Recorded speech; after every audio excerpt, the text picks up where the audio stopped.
ចាំបានទេការនៅរៀនយើងធ្លាប់អានរឿងនីតិអំពីភ្នំដាស់កមុំតែថ្ងៃនេះយើងបានមកឈរនៅទីនេះដោយផ្ទាល់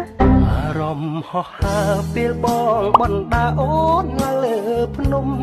មើលសម្រស់ភ្នំដងក្រមសុខសែនមនុស្សរុំសងក្ដុំរុំនេះចេញពីរង្វង់មូលកោព្រៃបន្តិចយើងក៏មកដល់មានចំណតឡាននិងម៉ូតូស្រាប់មានភ្ញៀវទេសចរមកលេងនៅនេះច្រើនដើម្បីមកមើលទេសភាពតែសម្រាប់ខ្ញុំកន្លែងនេះវាគួរចាប់អារម្មណ៍ថងថាមានទាំងធម្មជាតិនិងរឿងរ៉ាវដែលជារឿងនិទាននៅជាមួយវាអស់រយៈពេលជាច្រើនចំនួនមកអញ្ចឹងណា Oh my god wow អូឃ្លានវាដែរឃ្លានណាអូវាតោងដៃតោងទៀតចេះណា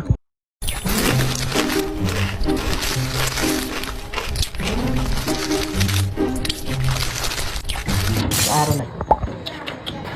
ដូរកេរីទឹកដីធម្មរ៉ែធម្មជាតិណាក្រៅពីទេសភាពនៅជិតហ្នឹងក៏មានហាងតូចមួយដែរដែលដាក់តាំងលក់វត្ថុដែលធ្វើពីរ៉ែនិងត្បូងធម្មជាតិ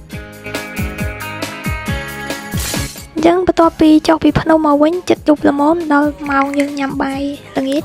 អញ្ចឹងក៏ចូលភោជនីយដ្ឋាននេះខ្ញុំភ្លេចឈ្មោះដែរដឹងភោជនីយដ្ឋាននេះគេទេទេសភាពនៅហ្នឹងស្អាតមានថ្ងៃលិចស្អាតមែនទែនឡើងពណ៌ស្វាយអញ្ចឹងបន្ទាប់ពីយើងញ៉ាំអីនៅហ្នឹងយើងអស់ហើយមានតែត្រឡប់ទៅកាន់ហូតែលវិញដើម្បីសម្រាកហើយថ្ងៃស្អែកជាថ្ងៃទី3យើងនឹងធ្វើដំណើរត្រឡប់ទៅទីក្រុងភ្នំពេញវិញជួបគ្នាវីដេអូបន្តបាយបាយ